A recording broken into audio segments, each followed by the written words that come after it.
Recording in progress. Welcome, everyone, to the December 18th, 2023 regular Board of Aldermen meeting. Would everybody please join with me in saying the Pledge of Allegiance? I pledge allegiance to the flag of the United States of America and to the republic for which it stands, one nation, under God, indivisible, with liberty and justice for all. Roll call, please. Alderman Plufka. Here. Alderwoman Tice. Here. Alderman Weggie. Here. Alderwoman Sims. Here. Alderman Lockmiller. Here. Alderman Gould. Here. Alderwoman Harder. Here. Alderman Erger. All members are present. Great, thank you.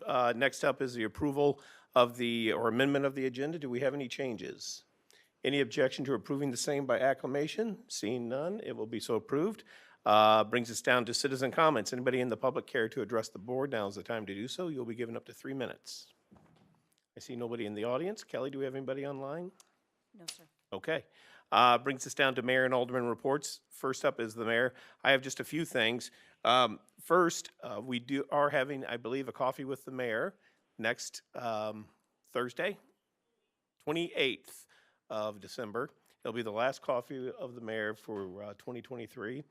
And we also, just a reminder to the board, January 2nd, we are having the ribbon cutting for the kitchen conservatory at 11 o'clock.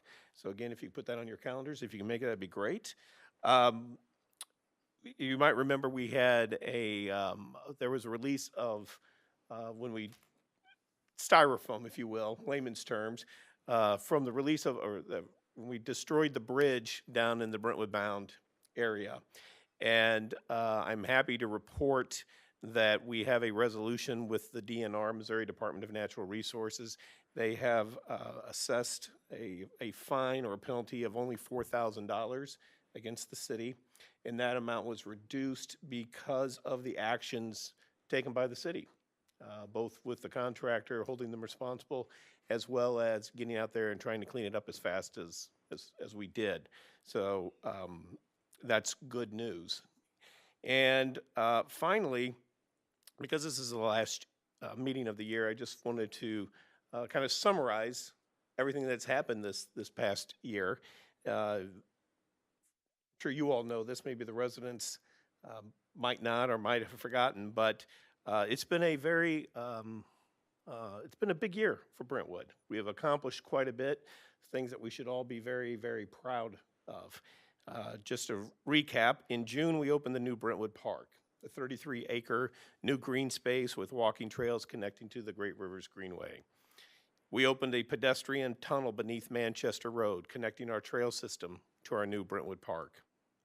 We acquired the land south of Bi-State Garage to preserve this green space and turn it into the Brentwood Wetland Arboretum project.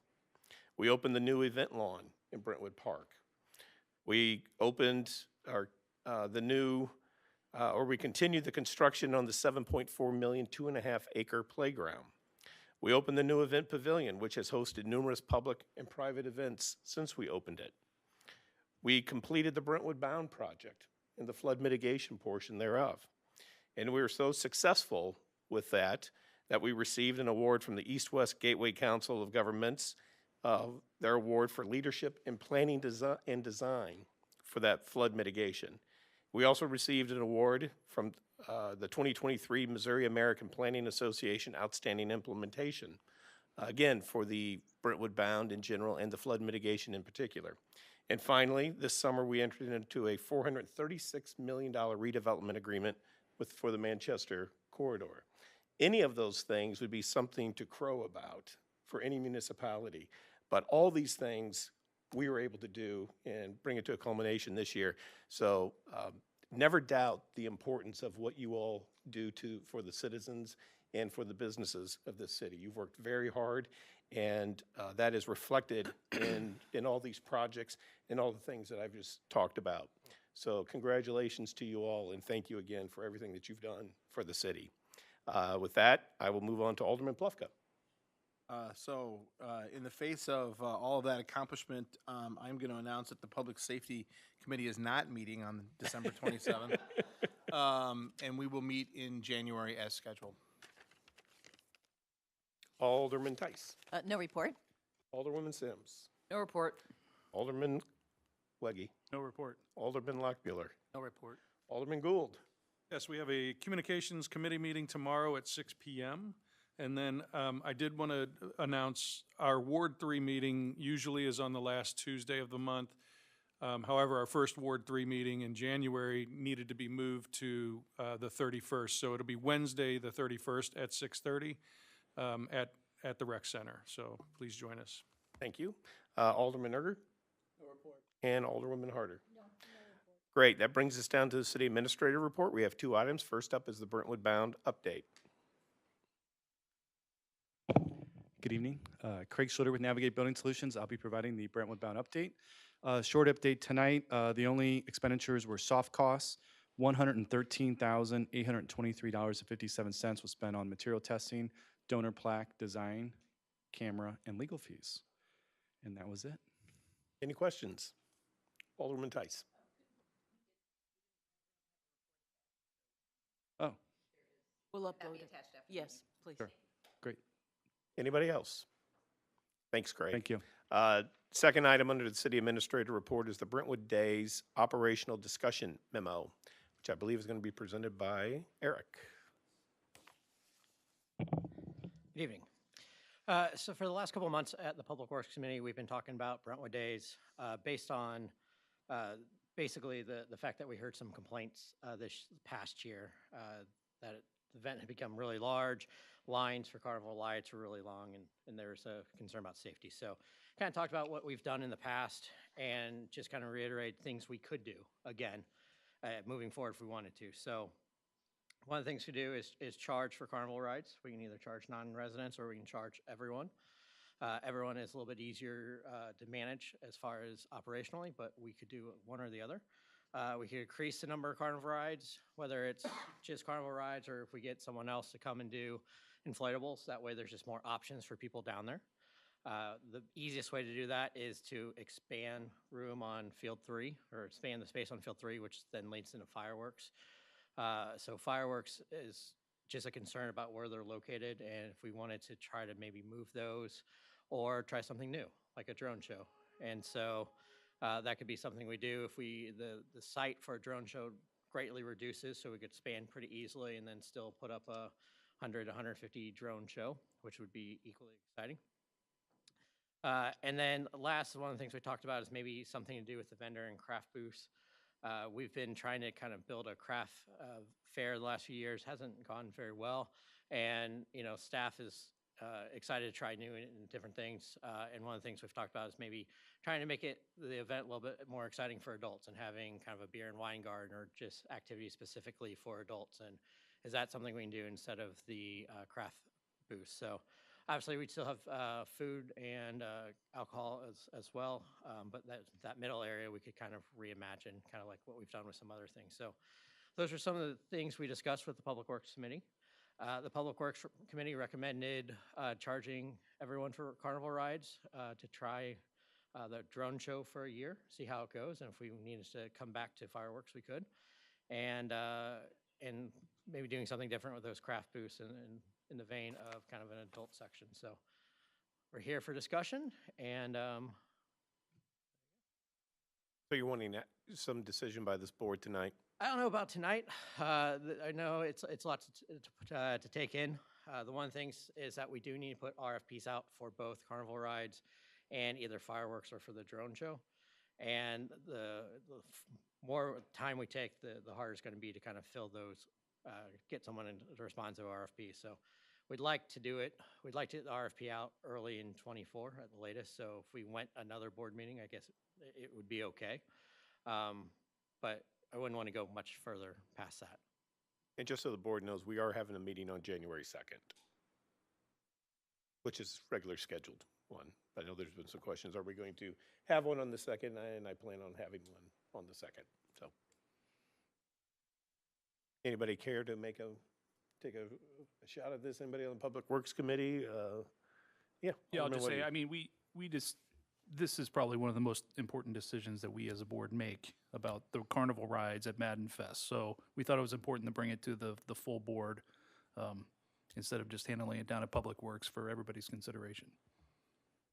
Okay, Alderman Lockmuller. Eric, would that, charging for the rides, would that reduce the cost to the city of providing those? Yeah, and sorry, I should have brought that up. If we charge for carnival rides, we actually would probably reduce almost all of our costs for carnival rides. Basically, most carnival ride companies, when they do an RFP and charge for carnival rides, they set a minimum that you have to meet. If you meet that minimum, then they share a percentage of the cost with the city. So if we do well, we could actually make a little bit of money. So that would be hopefully a reduction in fees. Would it all be held at the same location as always? Not, Yeah, I mean, I think we've heard that that's what we want to do. You know, as I always say, we'll see some damage to field number 1 and fields 2 and 3, and hopefully you've been down to field 1 lately. It's probably the best I've seen in 10 years, and I've already started crying about how it's going to look in October, but I'll get over it. Alderwoman Harder. I know the free rides are a big deal for families and kids. They thoroughly enjoy it. Would it be possible that maybe the residents of Brentwood could get a wristband and they could get on the different, you know, for a price, get on as many rides as they can, and then if you're a non-resident, you would pay per ride? Yeah, That might, I mean, you're going to get some feedback with the charging for the rides. I understand completely. And this is something that I think was the longest discussion in Public Works. And again, you could do a lot of different ways. You could do free rides for residents and have everyone come to the recreation complex prior to Brentwood Days to get a wristband, or, you know, for the family. But then, you know, the question comes in, what do you count as family? Is it grandparents having grandkids who come in from out of time? Does alumni, do they get free wristbands? And so that's where it gets difficult and a little bit more cumbersome. Could you do wristbands, like a $20 wristband fee for the whole weekend for residents and then charge non-residents? Again, you'd probably have to do that at the rec center. Some people might sneak through, but if you ask the carnival ride company to do it, I don't know if they'd be able to. I don't know if you'd be able to get a good get them to figure out resident versus non-resident, to be honest. And so I think that's kind of all the things we're talking about. Yeah, this was a lot of discussion at our ward meetings, and most people who had issues with some of the lines and the fewer we had less rides, so it created more line. Almost all of them said that they're willing to pay a nominal fee to be able to actually, you know, have it be more rides and maybe a little bit smaller crowd for the rides. So I don't think many residents would be upset with a small fee, you know, to ride like an unlimited ride, you know, wristband or something like that. Likewise, I actually expected quite a bit of pushback on the no fireworks.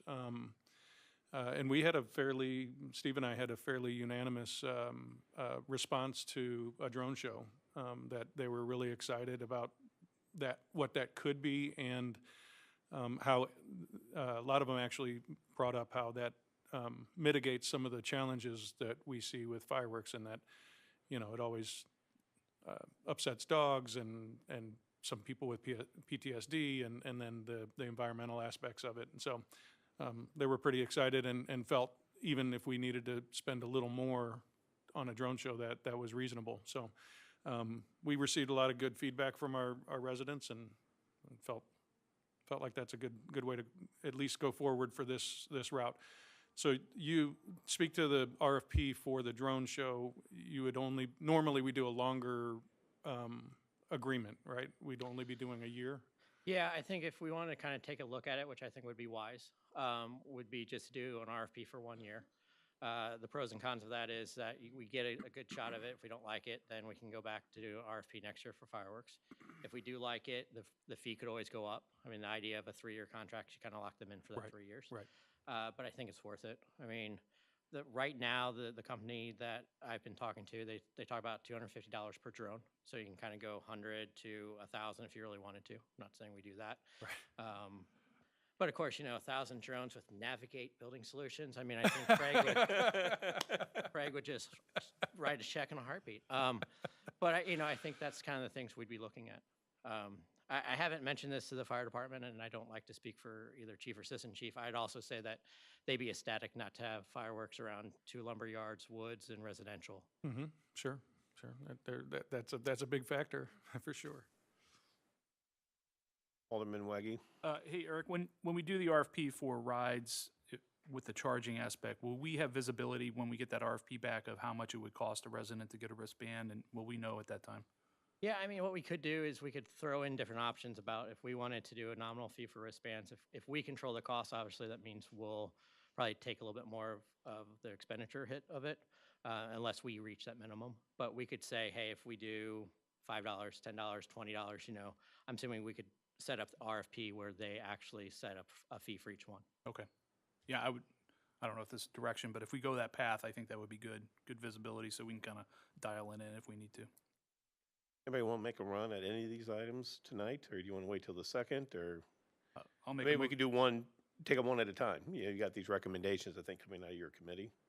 Yeah, I mean, I would make a motion to accept the recommendations from Public Works to proceed with an RFP with charging for rides and RFP for drone show. Second? Any discussion? I guess one thing I would just add is this is just to go for the RFP. We would still have to approve the RFP, so this is not a final decision by the board. Right. Okay, That come back to Public Works and then the board. with the RFP before it goes out. Before it goes No, out, just the Oh, results. with the results of the RFP. Okay, let's make sure we understood. Okay. We've had a roll call, please. Alderman Plufka? Yes. Alderwoman Tice? Yes. Alderman Weggie? Yes. Woman Sims? Yes. Alderman Lockmiller? Alderman Gould? Yes. Alderwoman Harder? Yes. Alderman Erger? Yes. Motion carries by a vote of 8-0. Thank you.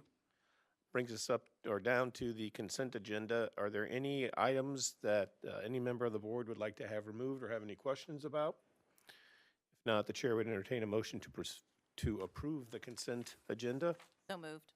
Second. Any discussion? Roll call, please. Alderman Plufka? Yes. Alderwoman Tice? Yes. Alderman Weggie? Yes. Alderwoman Sims? Yes. Alderman Lockmiller? Yes. Alderman Gould? Yes. Alderwoman Harder? Yes. Alderman Erger? Yes. Motion carries. Thank you. Brings us down to old business. First up is Bill number 6481. Can we get a first read by title only, please, Mr. City Attorney? Bill number 6481, first reading, an ordinance establishing a pay classification system for all full-time City of Brentwood employee positions and establishing an accompanying pay classification system for fiscal year 2024 and related matters, which are contingent upon the annual budget appropriation, and providing for the effective date of this ordinance. Thank you. Madam City Administrator, are you presenting on this? Yes, I am. Thank you, Okay. Mayor Dimmitt. In an effort to get to the compensation position described at the December 4th meeting, the following recommendations and corresponding steps are presented to the Board of Aldermen this evening. The revised compensation pay schedule for non-uniform. This is to bridge the gap between the 75th to the 95th percentile until the new pay plan is completed in 2024. And the reason for the change includes employee turnover in the non-uniform roles, which has been higher than in prior years. The perception by employees, non-uniform employees, that the uniform roles are more valuable to the organization. And how did we find this out is primarily through exit interviews and general feedback from those who are departing the city. The cost for the change in this philosophy is estimated to be $202,000 in base salaries. This does not include the resulting calculation of benefits and retirement, and which is loggers. When that is calculated and added to the total cost, it's estimated to be $267,026. This calculation was completed by the current compensation consultant, Higbee Associates, and this would be effective January 1, 2024. There is legislation in board docs for your consideration this evening. Okay. This is a continuation of the discussion that we've had for the last few meetings. This is one that I brought up to you all last Tuesday, I guess it was. So, because this is something that we're hoping to get in place. Obviously, we'd hope the board would pass this, and if so, we'd like to get it effective first part of 2024. We would need to take this up tonight for a second read tonight. Alderman Plufka. Can I ask a question before we take the second read? Sure, we got to get a motion first of all. So I do have a question with regard to the ordinance as it's proposed. There's specific reference to the comparator cities as developed by Higbee. Since we also have an RFP that's going out for a new compensation consultant to analyze in one of the areas whether those continue to be truly comparator cities. In the event that we change one or some of those comparator cities, I'm asking maybe the city attorney or the city administrator, how hard would it be to amend this ordinance to comport with whatever our comparator cities are going forward? First of all, the board can always amend its ordinances, but I think more critically, that reference to the comparative cities is in there because this is the data developed from 22 data implemented with the 23 pay rates, but at a different scale, at the 75% scale. So this memorializes the data source upon which this calculation and this pay matrix was based. That does not preclude the board selecting a different set of comparators or a different methodology for testing the market as you choose to go forward in response to the RFP. Okay. Alderman Tice. So I am absolutely in favor of changing the compensation philosophy for our non-uniform employees and putting them at the 95th percentile. I don't think we should do it now. We are entering into looking at a compensation study. We're doing that quickly. We had a good discussion at the Ways and Means Committee meeting, asking the compensation, whoever is selected as the compensation consultant to look at the 75th and the 95th. We also added things like looking at retirement, looking at the benefits, and I think we should discuss this as a full package and make the change retroactive to January 1st, but I don't think we should make the change tonight. Alderman Plufka. Mr. Mayor, before we continue a discussion on the merits of this, could we get a motion to have a second reading? You making that motion? I would move that we have a second reading in this case. Is there a second for the motion? I'll second it. Okay, any discussion? Okay, I'm going to go ahead. This is just for the motion. Just for the motion for the second reading. Sorry. All in favor of the motion for second reading, say aye. Aye. Any opposed? Okay, by the opinion of the chair, the ayes have it, count of 7-1. Do we have a motion? Do you want to speak on this now, Alderman Plufka? Or should we have the second read, I guess? Yeah. Actually, Mr. City Attorney, can we have a second read of Bill number 6481, please? Bill number 6481, second reading and consideration for adoption, an ordinance establishing a pay classification system for all full-time City of Brentwood employee positions and establishing an accompanying pay classification system for fiscal year 2024 and related matters which are contingent upon the annual budget appropriation and providing for the effective date of this ordinance. Thank you. Now, Alderman Plufka. Sorry about that. When I started as an alderman, which is now 10 years ago, and Bola had just become was in our first couple of years as our city administrator, we had about $1.2 million in general reserve. And we look at our budget, and we have our budgets here, that our reserves will exceed $10 million this year and approach $11 million. And I realize that there is some of that money that may be earmarked for the county at some point, but it's dramatic how well this city has done on investing in itself. This city has made time and again through our staff and through this elected board made good decisions about what to do for the financial future of this community. We have invested in ourselves, we have taken chances on ourselves, and they have almost always, in almost every situation, paid off. Every time that we contemplate a change or an addition to the infrastructure, whether it's Brentwood bound, whether it's other things that we have proposed, this issue always comes up. Can we afford to do this? And We have always been a financially, I think, conservative board, and it's to our credit that we have done that. But I am reminded very recently that an aldermanic colleague of ours told us to behave boldly when it came to the playground and to Brentwood Bound itself. He was right then, and it would be right now for us to behave boldly. We can absolutely, no questions asked, afford this. If you look at the TIFs that are remaining that will be coming off and coming to the coffers of the city of St. Louis, when you look at the use tax, when you look at the performance of our economic development tax, when you look at the performance of our sales tax in this community and how it has been an engine that has driven this community to one of the most financially secure situations in all of St. Louis County, it is time for us to invest in the people that make it so. It is not just our uniformed officials. It is also the trash collectors. It is also our public works employees. It is our administrators. It is the folks that do our financial work that we need to be at the very top of their game, and we need to pay them accordingly. This is the right thing to do. I do not think that we should delay this vote or that we should somehow take this up at a later time.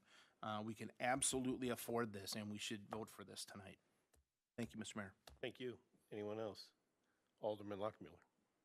Well, I think we have a problem we need to solve. I just don't know if this is the right time or way to go about it. I was there also with Alderman Plufka, and we had several workshops. We had reams of data when we set up this, when it was 75 and 75 for our employees. Then when we decided to go with uniform to 95%, we had a lot more data. And now with the RFP going out and looking at our different comparable cities, I don't know if 95% is where we need to go. It may be 85%. I don't know, because I don't have the data right now. So I would prefer waiting till we get this, the result of a compensation study next year, and then decide then. Anyone else? Alderman Gould. Yeah, I mean, I think when we took up the philosophy discussion, last compensation study, I mean, I think there was a lot of debate on what splitting the philosophy would do, and there was some concerns with this board that saw that this situation might happen.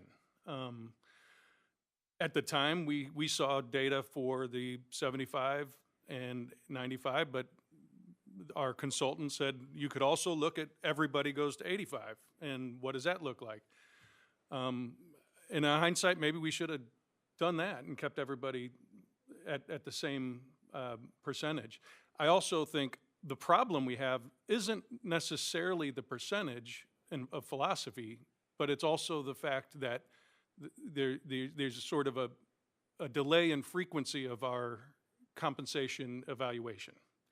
We could have stayed at that philosophy over the course of the past couple of years had we evaluated more frequently and said, okay, you know what, we need to make some shifts and adjust, right? So I'm concerned about moving philosophy now to a 95th percentile when maybe we need to look at, okay, what is the right philosophy and what is the right frequency of how we continue to determine to make sure that we stay at that philosophy and not have a lag and drop, which is, I think, what the issue we have now. So again, this is a potentially, it's a much more layered thing. I'm fully supportive of everybody in the city being on the same philosophical level, 100%. We need a uniform and non-uniform has to be at the same pay level, philosophically. But I think that my concern is if we don't go to 95th here, you know, it sets that level. And yes, we always, as the city attorney will tell us, we have the ability every time we do a compensation study to say, okay, you know what, this is getting a little too rich for the city and we need to adjust our philosophy. We have the ability to adjust back down to 75. We have the ability to adjust however we want. But it's also a lot harder to do once you get everybody at a certain level to then bring it down if we have to. Especially if we look at all factors and we say, okay, let's increase the frequency, let's be at this level and increase benefits, and now we've got we have a potential issue of spending too much. So I'm supportive of shifting to a level philosophy, but I'd like to see the data first as well. Thank you. Alderman Weggie? Yeah, I am not in favor of changing our philosophy right now. I voted for moving the uniform up to the 95th, and I didn't want to change the philosophy, but the reason I voted for that was because Prop P. Our voters told us that they wanted more money going to our uniformed first responders. I know it was a confusing proposition, but that was my rationale. I think the problem here, and I fully support getting higher salaries to our employees as quickly as possible. I think these are unprecedented times. They're incredibly low in unemployment, and it's just very difficult to get people. I don't think going to the 95th right now is the right answer for that gap of time between now and when the compensation study is done, because I still believe that the 75th percentile, when reanalyzed, will still bring competitive salaries in. I think there are other ways we can do it. If it's a cost of living adjustment right now, just for example, Social Security announced 3.2% is the cost of living adjustment for 2024 going forward. I think there are other approaches we can do that don't make us change the philosophy and give us that stopgap measure to get more salary to people on the interim. But I'm not in favor of changing this philosophy until we see the data. Anyone else? I will simply just chime in the following. I think when it comes time to vote on this, I think the majority of the folks on this board would support moving this to the 95th percentile. I may be misreading this board, but I think you all will come along. And since that, and because I believe that's where you all are going to be, my suggestion is to go ahead and approve it now. And again, keep in mind that it's the 95th percentile as it existed in 2022. So, it will be adjusted again this coming year when they have the compensation study come in. And to my mind, since I believe that this board would support moving the non-uniform to the 95th, I don't see any downside to doing it now. Let's get their paychecks, an increase in their paychecks effective the first part of January 2024. Instead of, and I appreciate the sentiments that we do it retroactive, and I to me that's a compromise. That's a good compromise. If the board won't agree to doing it tonight, then we do it with the idea that we budget it, and whatever changes are made next year will be retroactive. My concern with that is, when does that actually come about? And the next item on the agenda is looking at a 3% retention bonus. And again, that doesn't get into their hands until July of next year. And again, my goal has always been, I want to get money into the hands of these employees as soon as possible. And moving it to the 95th percentile now, as that number existed in 2022, that might be, when the study comes out next year, that's at the 86th percentile, 85th percentile. I know it's not going to be whatever that number will be in 2024. It will be below that. There will have to be another adjustment if the board decides to make that adjustment. But because I think you all are supportive of doing that, I know you want to do everything that you can for our employees. We all have that same goal in mind, regardless of your vote tonight. I do believe that's where we're going to ultimately end up, and I just hope that we could get that going tonight. So, Alderman Plufka. I just want to chime in on that. That's well said, Your Honor. And I will tell you that, the wait and see approach, I understand. I do not think there is a downside here, and you brought it up yourself, and I think you said it well.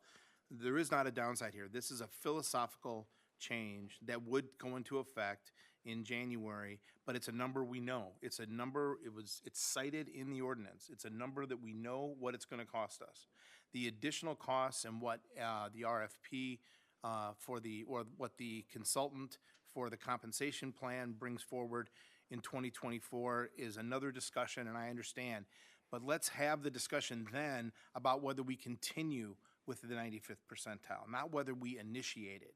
We have promised these employees additional compensation, and because of the way that we passed previous legislation, because of the Constitution of the state of Missouri, we were not able to do what we all wanted to do at the last meeting. This would be, if this is voted down, one more example of how we're sort of kicking that can down the road. Oh yeah, we support you, we are right behind you, check us in July and we'll let you know how things are. That's, to me, that is not living up to the notion that we need to invest in the folks that make Brentwood what it is. And that should begin starting January 1st. Thank you. Alderman Tice. So I am going to reiterate that I think we should wait to do this. I think we need to look at bigger things. With serving on the Police and Fire Pension Board, I now fully appreciate that the police and fire have an incredible pension that is fully funded, and they get a large percentage of their salary when they retire. And I don't think our civilian or our non-uniform employees have the same level pension. Our HR manager brought to us this year, or a couple years ago, a change in the pension. I don't know if that needs to be part of our compensation. I think we need to look at all of this stuff and come back with the best thing for our employees. And I think we need to look at the entire package and look at our comparators, whether they're other cities or the private sector, and do right for our employees with their salary, with their benefits, with their pension, with everything. And we need to look at it holistically. Anyone else? Can we get a motion to perfect Bill number 6481 into ordinance form? Second. We have a motion and a second. Any discussion on that motion? Roll call, please. Alderman Plufka, Yes. Alderwoman Tice, No. Alderman Weggie, No. Alderwoman Sims, Yes. Alderman Lockmiller, No. Alderman Gould, No. Alderwoman Harder, Yes. Alderman Erger. Yes. Vote is 4-4. Okay, the chair will break that and vote yes.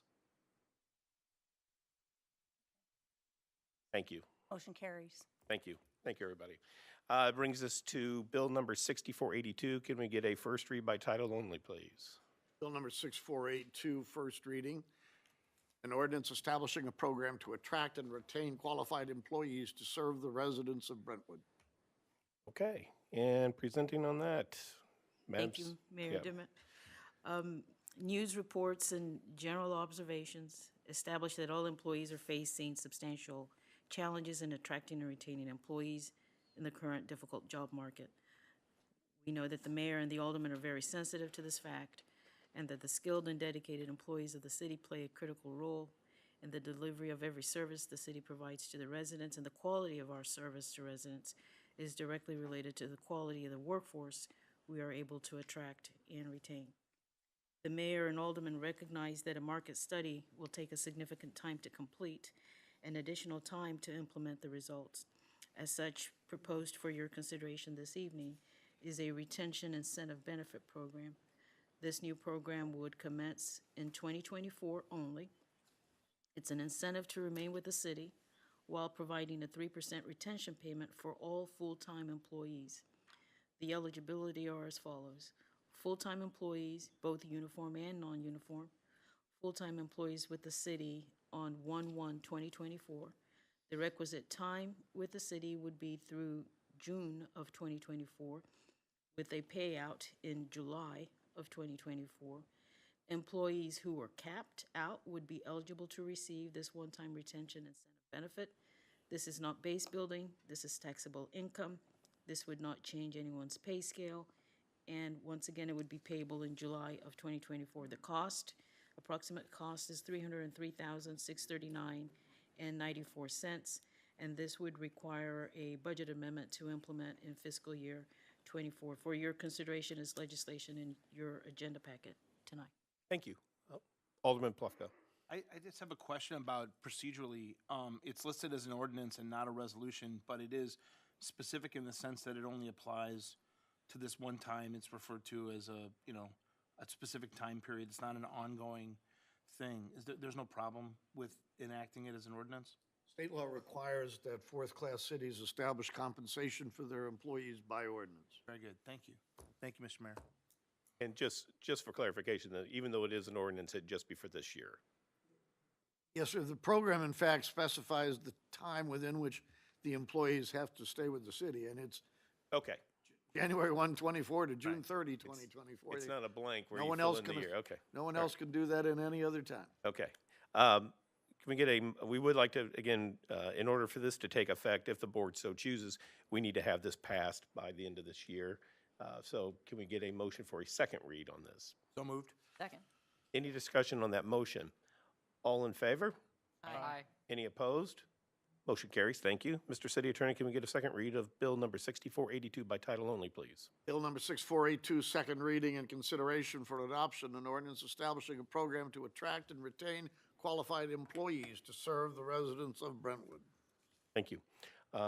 Chair would entertain a motion for I'm sorry, we're going to hold off on the perfection at this point. Have any discussion on this? If not, can I get a motion to perfect Bill number 6482 into ordinance form? So moved. Second. Okay, any discussion? Roll call, please. Alderman Plufka? Yes. Alderwoman Tice? Yes. Alderman Weggie? Yes. Alderwoman Sims? Yes. Alderman Lockmiller? Alderman Gould? Yes. Alderwoman Harder? Yes. Alderman Erger? Yes.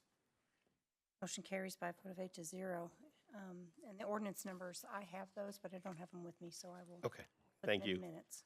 That brings us down to the last item under new business, and that is Bill number 6483. Can we get a first read by title only, please? Bill number 6483, first reading, an ordinance approving the public highway at-grade crossing agreement for highway rail crossing improvements with Union Pacific Railroad Company and the City of Brentwood regarding the Union Pacific crossing on Brentwood Boulevard. Who's presenting on this? Craig? Good evening, Craig Schluter with Navigate Building Solutions.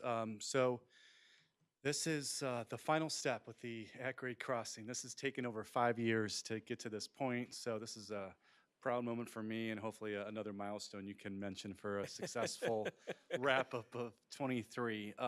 So we've talked about this a lot. There's a lot of agreements that go with this crossing in order for pedestrians to cross that Union Pacific Railway, which is on Brentwood Boulevard. You all have already approved the MoDOT Section 130 agreement, which is an agreement between MoDOT, Brentwood, and Union Pacific allowing this work to even happen. And then there's another agreement, which is the MoDOT and Brentwood cost share that allows MoDOT to pay 90% of a lot of the scopes of work, and you all are paying 10%, so it's a huge benefit. And this is the final agreement, which is the maintenance costs of this. So as we've talked about before, MoDOT won't pay for the maintenance of this. Union Pacific, they're a private company. They have no motivation to improve this crossing. You know, they told me on a phone call, it's not good business to add more crossings, add more people across railways, you know, so it's not a priority for them. They're a publicly traded company. So Brentwood would like this crossing to occur. This has gotten a lot of regional attention. And if you looked at the memo, we outlined all the different grants that you all have received because of this alignment that goes through this area. Crossing a railway, people understand, is difficult and takes a lot of time. So far, you guys received over $3 million for this small project, this greenway that goes along Brentwood Boulevard and also goes over to Russell to the Brentwood Sports Complex. But with that, you know, Union Pacific, again, this is not a priority for them. And they're not going to lose money on this. They are going to use a cost index to come up with the cost of maintenance. Thankfully, when Dan presented to you all the maintenance costs earlier in 2022, the maintenance costs were roughly $22,580 per year. The new maintenance costs that are part of this agreement that are held for 10 years are a total of $15,882. So the costs have come down, but they are estimates. And again, Union Pacific is not, they're not going to lose money on this. They're going to pass through the cost to you all because you all are the ones that want this project to go forward. And then after 10 years, Union Pacific will update those costs because costs do rise, and they will present those costs to you all. So it's going to be a pass-through. The reason why I keep mentioning that it's not a priority for them is, that is a risk for you all. The city attorney, his colleague Carl Lemley did a review and brought up that, that these are estimates. They will pass on the actual costs, and also wanted to make sure it's clear that after 10 years, they can do automatic and unilateral fee adjustments. So Union Pacific, based on my experience, I've had another project I was working on with Gravers Greenway that was trying to work with Union Pacific on going below a railroad, and it took 6 years, and they finally just came to terms that they can't come to terms, and the whole project is being scrapped and going a different alignment. So I bring that up because this is time sensitive. The maintenance costs, there are risks that they're gonna pass on those unilateral costs at you, towards you, and you have to pay the actual cost. Union Pacific will make sure they never lose money on this because it's not a priority for them. They're a publicly traded company. So if it costs them $10, they're gonna charge you $10. If it costs them $20, they're gonna pass it to you, it's $20. So I want that to be clear, and I also want that to be understood that this is time sensitive, and a lot of these grants do have requirements of completing the project. One that comes to mind is the MML, the Municipal League Grant, which is $410,000. We have to get this project done by end of '24. The contractor has started as of late last week. They're working on Russell Avenue, but we need Union Pacific to start on their work, which is the new surfacing and also the new signals to allow this whole project to be completed for you all to receive the benefit of over $3 million worth of grants. If you all were not to approve this agreement, the project goes away, and we have to forfeit these grants. And the only way to bring people to the other side of the railway to connect to Marshall Road, which is what we're doing here, is to do that bridge. If you all remember, a couple years ago, we looked at a massive bridge going over that. That was millions of dollars. There were other drawbacks, but we finally landed the plane on, having the pedestrians cross it. It's been well received by the region, which is why you're getting so much money. But there are challenges, which is why it's taken 5 years to get to this agreement and why Union Pacific's gonna pass on the maintenance costs to you all. So we could go back and try to do some markups with them. From my experience, that doesn't work well with Union Pacific. And so I'm asking you all to consider this because of all the money that's tied to this, because of schedules, because the contractors are out there working. But I do understand that, it is more of a one-sided agreement because Union Pacific doesn't care if you ever do this. Alderman Lockmiller. This is just the pedestrian path, not the roadway or anything that we have to maintain. So this is all the new railway improvements that are a result of that. And that includes the new surfacing that goes across Brentwood Boulevard, including the pedestrian piece. In order to have the pedestrians go across that section of the railway, you have to you have to replace all the surfacing going all the way across Brentwood Boulevard. So it's all of that, and then it's all the new signals, the new mast arms that allow vehicles to see that the trains are coming and to stop them. So it's more than just the pedestrian improvements, it's also the vehicular ones because it's all tied together. You can't just do one. Alderman Plufka. And they're gonna move the signal that's maybe 75 feet farther to the south. That signal is gonna be moved to the crossing itself. I'm assuming, correct? Is that part of this? Oh, yes, you mean by the traffic metro? signal, I mean. Yeah. By the metro garage? Yep. Yeah, so this will so Union Pacific is only gonna do the big mass signals for the railway. But as part of this project, we're gonna do some other vehicular signals, which is at the metro garage and also at the new Brentwood Park. And those are being done by the contractor Gershenson. So they're being done as part of the project, just not by Union Pacific. So I just want to say, I think you're to be commended. I know how hard it is to deal with them as an entity. Thank you. And I have no doubt that in the Schluter household that the birthdays of your children and December 18th will be celebrated equally, should we pass this tonight. But thank you very much for all your hard work. Appreciate that. Yeah, absolutely. Alderman Weggie. Hey, Craig, so the way this actually works for maintenance is we would pay Union Pacific because they do the actual work, correct? Yes. Okay. Okay, we do need. Motion for a second Thank you. Second.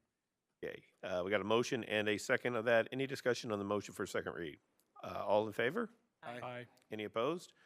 Motion carries. Thank you. Mr. City Attorney, can we get a second read of Bill number 6483 by title only, please? Bill number 6483, second reading and consideration for adoption. An ordinance approving the public highway at-grade crossing agreement for highway rail crossing improvements with Union Pacific Railroad Company and the City of Brentwood regarding the Union Pacific crossing on Brentwood Boulevard. Thank you. Chair would entertain a motion to perfect 6483 into ordinance form. So moved. Second. Can I correct myself on one thing? Yeah. I'm sorry. The initial 10-year fee, you have to pay that initially.